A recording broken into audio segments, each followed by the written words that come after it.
So in 2011, we decided that we should have a place for combat wounded veterans to go to with their families to reconnect without interference of outside influences such as TV and computer and internet.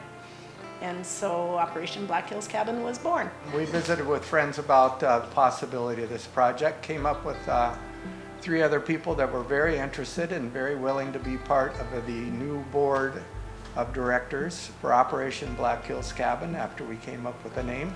So we incorporated with the state. We became a 501c3. The construction of the cabin was done at Springfield. The inmates there built the governor's houses. This house was somewhat specially built in that it is a 3-bedroom, 2-bathroom that they had not built since the mid-90s. And it had a lot of extra amenities, including the fireplace, vaulted ceiling, wider doors. The details and the placement of the windows and the sliding glass door were all built specifically for this location. First of all, we are a 100% volunteer organization, and we have been truly blessed by a huge and continued amount of unconditional support, both locally and nationally, during our 12 seasons of operation. We've hosted 152 combat wounded veterans and their families from 37 different states. And we have provided them with an opportunity to begin their healing through family connection, reflection, and fun.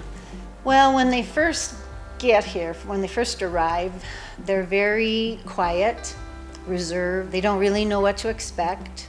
They're pretty standoffish because they just don't know when we're going to make them sit and listen to a 4-hour talk or a timeshare thing. But we spend quite a bit of time with them, make them feel comfortable, go through all of the packet of information, the coupons and all the information that they will need for their week, give them our phone numbers, and let them decide what they want to do, when, and just to enjoy their whole week here.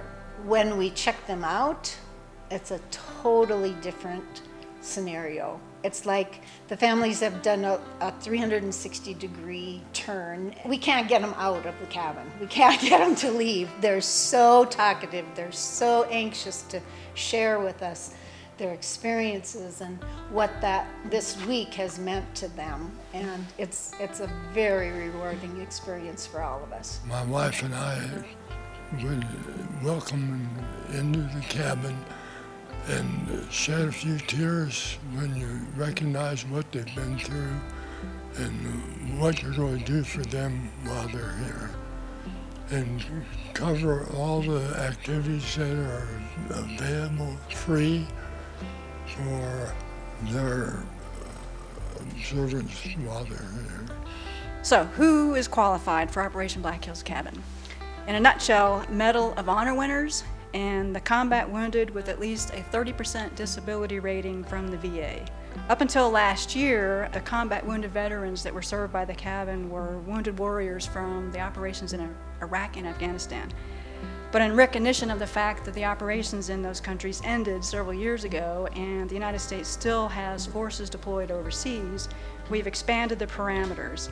So now, officially, we'll accept application from combat wounded warriors from any military operation that has occurred since 9/11, September 11, 2001. We may never truly know the impact that Operation Black Hills Cabin has on a veteran and the veterans' families. We do know upon their arrival and we greet them, and then again at the end of the week when we say our farewells, the smiles, the tears, the hugs, the laughter, the unconditional and heartfelt thank yous, and the words of gratitude and appreciation indicate to us that indeed Operation Black Hills Cabin makes a difference.